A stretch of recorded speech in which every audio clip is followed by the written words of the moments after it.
Okay guys, so in this video we are going to walk through the senior code interview or the senior code test if you will.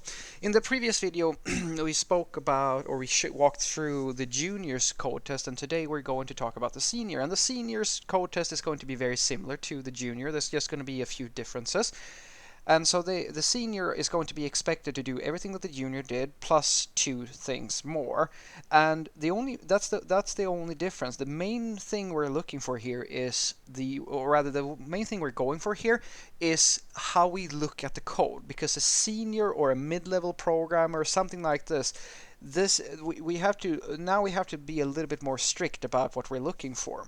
So let's just dive in here.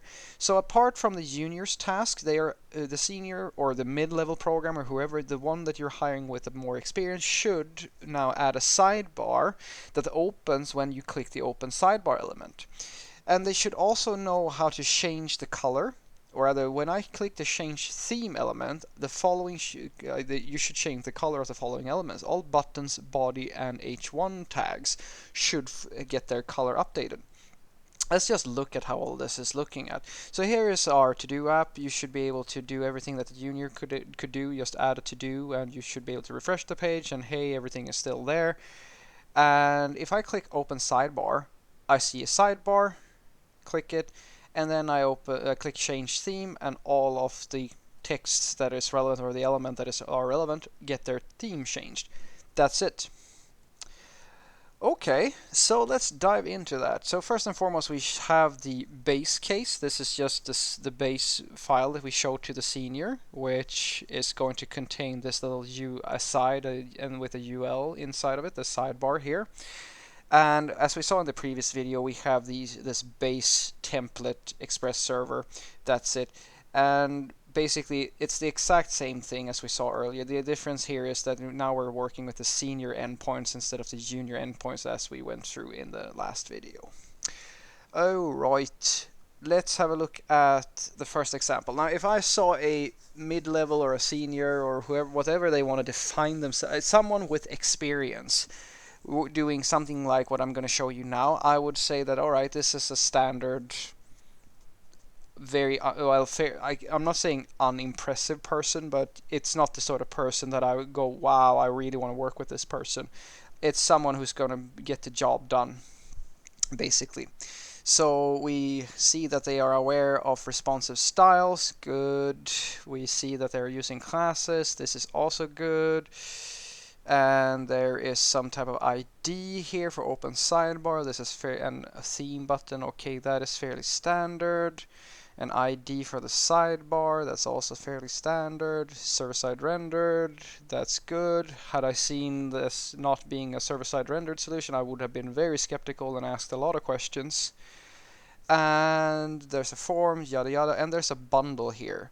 This is also very important. If I saw a senior or like someone who calls themselves a senior front-end developer not use something like Webpack or something like that, just using vanilla JavaScript, I would have asked about that.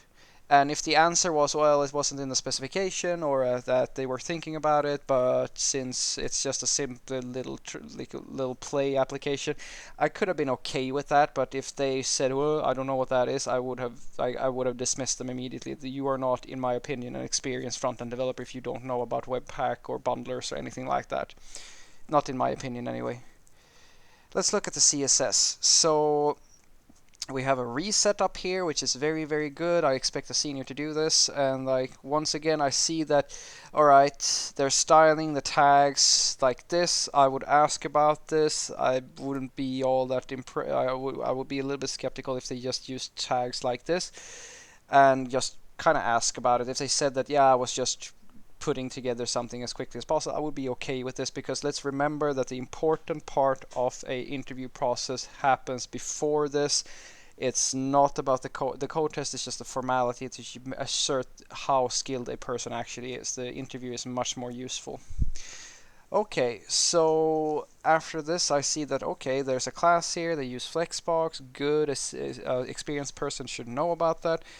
And here we have the sidebar. Okay, so the height of the sidebar is using view height. That's a good thing. They know about view heights. I would expect that. There's a position fixed, and there's a left. They declared that, all right, the width is going to be 200 pixels, and they put the basically the sidebar 200 pixels outside of the viewport, which is okay. This is fairly standard. And then they're using a transition, which I think if I saw if they were doing this with jQuery or like JavaScript transitioning and animation and stuff like that, I would dismiss them immediately as well, because there's no reason for you to do this in modern practices. You're severely outdated if you do this with JavaScript, in my personal opinion. Of course, you can make arguments about it. That's absolutely fine. And then we have this utility class called sidebar open, which is going to reset the left position to 0 pixels, which is good. Okay, and then there's this themed thing that applies a color of gold to something. Okay, I see where this is going. All right, so here we are. We have a JavaScript file basically, so they're grabbing all of the elements that they need on the page. This is good, very good. There's a form, and they are adding an event listener, and they are listening to the submit event. They do a prevent default, very good. And I would ask about why they're not using the async pattern here, but I'm okay with this as well. This is not bad. I would just be curious why they chose it. If they have a good answer, I would be okay with it. Otherwise, I would be a little bit skeptical. And okay, so they add a event listener to the open button, and when you click that button, they're going to prevent the default, and the sidebar.classlist.toggle sidebar open. Okay, so they're simply going to use the toggle function on the sidebar to toggle the sidebar open back and forth. That's okay. And there's a theme button here. Okay, so when we press the theme button, we're going to do what? We're going to grab all of the buttons, and we're going to grab all of the H1s, and then we're going to concat those into an elements array. And on the body tag, we're going to toggle the themed class we saw earlier. So the body is going to get a color CSS class, which is going to set everything to gold. And then finally, we're going to loop through all of those elements and toggle the themed class. Okay, yeah, I get this. This is it's not impressive, I would say. It's okay. Let's start off by saying that, all right, so we call theme button, but, well, technically, these things here are not buttons. They're actually links. So that's a bit odd there, but all right, I can get on board with this. Okay, so let's look at senior number 2, or applicant, or it's so tricky to define what a senior is, but let's just call a person of experience. All right, same thing here, basically the same deal here. Doing server-side rendering, okay, and there's a bundle here, good. All right, let's see here. Yeah, these are basically the same, so yeah, okay, cool.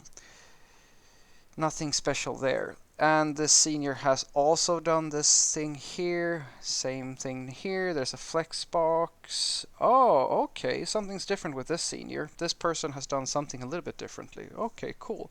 So what they're doing here is that they're setting a width of the sidebar of 200 pixels, which is good, okay. And then they use a transform, and they use translate 3D, which is going to keep the movement of the sidebar on the GPU, which means that this is actually more performant than just using the left attribute. This is actually very unperformant in comparison. So that's good. This is something that makes me happy, because that if I see something like a small thing like this, I kind of go, oh, okay, this person at least knows this stuff. I like that. They pay attention to the community and best practices. Okay, and there's a sidebar open, and there's a themed class here as well. Okay, yeah, that's good. So let's look at this one. All right. Okay, so that's basically the same deal here. They get the element by ID and all that stuff. That's fairly standard. But then they do this thing here. If the element is not there, the rest of the script will still work. This is good, because now they're guarding. Because imagine that this thing here didn't actually find an element. Then these variables would be null. So by checking if the form is actually a truthy value, they can assure that the execution of this part of the script is going to be isolated from everything else. Which means that, let's say something broke with the form, then the buttons would still work. That's a smart move, very smart move. Good. And they do the same thing here. It's basically the same deal as the previous person. It looks like, yeah, okay. Yeah, it seems that they do basically the same thing. Okay, there were a few small things here that I would say that, yeah, I think this is good. This is the sort of person that I could feel that, I think that I would really like to talk to them and just pick their brains about some things. And I think that this is someone I could see myself working with. I like that. Okay, let's go and look at the final one. So here we have this very similar way here. Okay, so here we see something different. There's a bunch of classes here. So there's classes, navbar list, classes, cool. And there's an A tag. Oh, wait, what's happening here? A senior should take care of semantic markup. Links are not buttons. Custom attribute shows experience with scale. Okay. So this senior has converted these open sidebar and change theme elements from a link to a button. And I really like this. Let's actually look at that. Let's look at that. So I do this. Notice that this is now not styled in the same way as the previous one. So what's happening here is that when I'm clicking this element, it's actually getting a little bit of an outline. And what's going on here is that this person has understood that this is not a link. Opening a sidebar, this is not a link at all.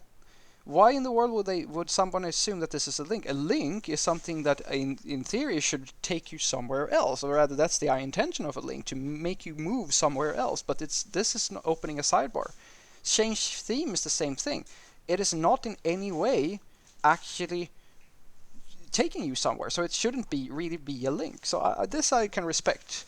And then they're using custom attributes. Oh god, yes. I don't even honestly, I don't think I'd have to watch anymore. I don't have to look anymore. I just because they used custom attributes, I'm already impressed. I really like this. Because the reason why I like custom attributes is because when you use an ID or a class or something like that, what you're doing is that you are creating something that is semantical to CSS, which means that it's not explicit. If you are using an ID, if I do ID equal button, for example, there is when I'm reading this HTML, I have no idea to know that this element is actually connected to my JavaScript. But if you use a custom attribute like this, you are telling me that, oh, okay, this element has some JavaScript that is connected to it. And it becomes so easy for me. Look, I do this, I do that, and I find the selector, right, which is just in my index file. But if I do something like this, data.js, and I know that the selector should be something like this, right? Yeah, exactly. I can actually now search for this in a very different way. I can start finding things in my JavaScript files, which I absolutely love. This is, oh, I love this person. And then there's this thing here, data-theme. I don't really know what that is. We'll look at that in a moment. Okay, oh, look at that. There's a BEM style of writing here. This is a good person. This person knows that there's CSS architecture. Very good. Very, very good. Okay. And there's an aside, yada yada, and there's a bundle. Everything else seems to be fairly okay. Yeah, I get this. Okay, let's have a look at the CSS. Okay, so here's a comment. The color contrast against the blue background is too low. What the hell is that? What does that mean? Oh, okay, so they understand that people with visual disabilities, or basically the default blue here in my Chrome browser on my Mac is not going to give enough color contrast when there's because the default blue is very against the blue background it doesn't give enough contrast. So having a focus with an orange border or an outline of orange is actually very clever, because now you can very clearly see which element you're focusing. That's very clever. A senior should be aware of CSS architecture such as BEM. Yes, I agree. This is very good. They understand BEM. I'm very happy with this. Using CSS and a body class when we can change all of the element styles using a custom attribute creates a connection between our CSS and HTML that means more than just a CSS class name. Yes, yes. This person, I could kiss this person. Look at this. So what they've realized is that if you wanted to change the colors of a bunch of elements, it's actually very inefficient to do what the other seniors were doing. Like if you walk the whole damn, you don't have to grab all the elements and put a class on each one. All you really have to do, which is actually the clever thing to do, because what I can do, if I see, this is what we saw earlier, right? So data-theme means that, all right, there's a theming idea going on here, and this element should have the theme style of a button. This is connected, because if I now have a body dash dash theme, in other words, I set this element on some parent element, this selector is going to now set the color to gold, and I can change this at any time, and it's going to cascade to every page that this is found on that has this element. So I can change my theming on any element whenever I want. I don't have to tie it into a tag like a button or anything like that. I can change this whenever I want. This I really, really like. Okay. And we see they're using Flexbox, which is good. Sidebar, oh yes, nice, not an ID, avoiding IDs. Using Translate 3D is a good thing. But what's happening? Wait, what's happening here? 100%. Okay, there's a width of 100% as well. What's going on here? Let's have a look at that. What's going on? Aside, and there's a div here. What's this? Sidebar click catcher. What the hell? Okay. Oh, yes, I understand now. So what's happening here is that this senior has understood that the expected, if I click inside of this sidebar, nothing happens. But if I click here, it goes back. And why is that? Because that is the expected behavior by a lot of users. Because if we go to version 2, the other senior, that person didn't think about that. What happens if I click open sidebar on a mobile device? Well, I'm stuck. I can't get the button anymore. This is not responsive. This is a big problem. That's going to come back as a bug. But this version 3 senior has understood that if I click this, and I can't get to that element, I can still click outside. And actually, this is a very expected behavior for a lot of users. A lot of users will actually expect to be able to click outside, just click away the sidebar whenever they want. Very, very good. Very, very, very good. Okay, so we still have a sidebar open. Yes, there's a click catcher. Okay, so now I understand. What's actually happening here is that there is another element here. Let's look. Main, aside.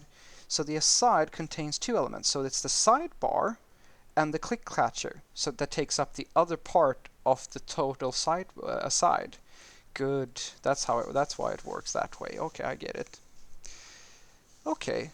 Knows about media queries. Oh yes, I completely forgot about media queries. The other seniors weren't using media queries, but maybe they didn't really need to, considering that they didn't really think about click catchers and stuff like that. Because if you think about it, you kind of want to have different. You might, like the sidebar, you may want to have different widths and stuff based on the sidebar when you're actually doing something, with different screen widths. So yeah, okay, I think this is a nice thing. I think it's a nice touch.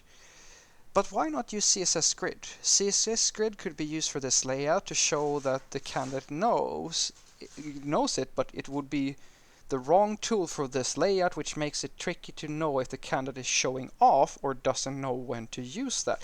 I absolutely agree. Never assume that knowing what is trendy means skill. Skill is knowing when to use what. Pick the right tool for the job always. I respect this person. I think that this is absolutely. I agree. CSS Grid would have been a really cool addition to an application. But if you were using CSS Grid for this layout, I would question that, because it's not a really, like, there's no real benefit to using CS Grid in this application. It doesn't really make much sense in my opinion. So I think that this was a very nice touch to just clarify that.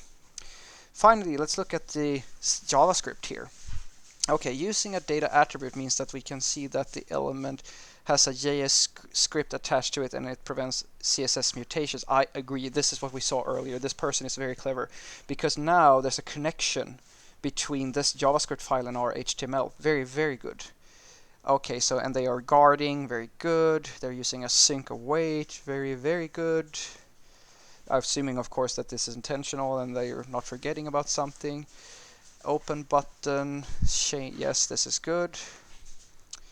We need a click catcher if you want to catch a user clicking outside of the navbar list area. Well, yeah, we realized that earlier. This is very good, very smart to have the click catcher just and a listener to that.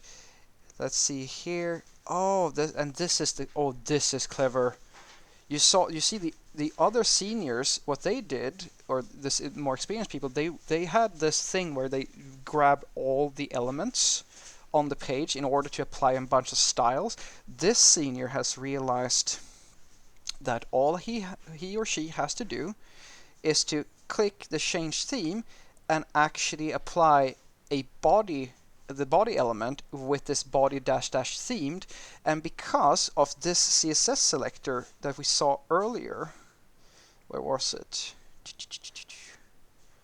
Was it down here? Yes, this, because of this thing here, it realized they realize basically it will style all the buttons. So the styling will apply to because this is going to color all of the text in the body, and this thing is going to color all the buttons. It's perfect. I just love it. I love everything about it. I really, really do. Okay, what's happening here? Clearly communicates what is missing, thinking about debugging. It gets a lot easier to debug large systems if you are upfront about what is needed for the program to work, instead of assuming that everything always works. Why at the end of the file? Because if it is at the top, the event listeners will not be attached, since throwing an error will stop the execution of the script. Yes, because what's happening here is that this person has realized that if there is a missing element, we need to know about that, because that's a broken feature. From the user's perspective, the buttons and like the things that are supposed to be working are simply not doing anything, and that's a very bad bug. Most users won't actually report that. They will simply dismiss the application and do something else. So it's very tricky for you as a developer to know that something's broken. But if you throw an error or something like that, you can actually see, it's more likely that you will figure out that something is wrong. But you can't throw an error at the top of the file, because if you do, you might actually create a situation where all these other event listeners won't actually fire. So you might have one problem with, say, the click catcher, but just that one problem, throwing that error before everything else, is going to stop everything else from working correctly. So this is also very clever. And this senior also has a Webpack file like the other seniors, and it's a fairly standard one, but they have included this thing, config prod. Oh yes, this is good. Oh, this is good.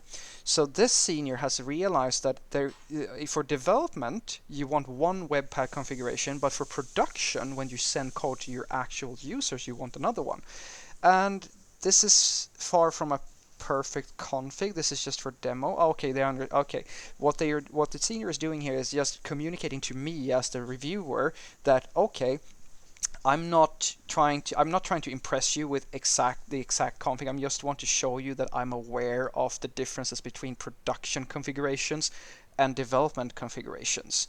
Good. So what they're doing here is that they're creating the common chunks plugin that is simply, and calling it vendor, which is a fairly standard practice, which means that they are going to extract everything that is common into some external chunk with Webpack, and they're going to load that as a separate thing. And I might have missed that, but maybe, oh no, they just forgot to include it. That's okay. I'm now, as the reviewer, I'm aware of that this is actually happening. Okay, good. If I saw this, I would be very impressed. This is a person that I would very much like to work with, and I would love to have a discussion with this person about how they're thinking about different topics and stuff of that nature. I would be very comfortable with hiring someone like this. So guys, now we walked through a code tests that I think is very fairly relevant to determine how a mid-level to more senior programmer should behave in a front-end job interview. And I hope you have a great day.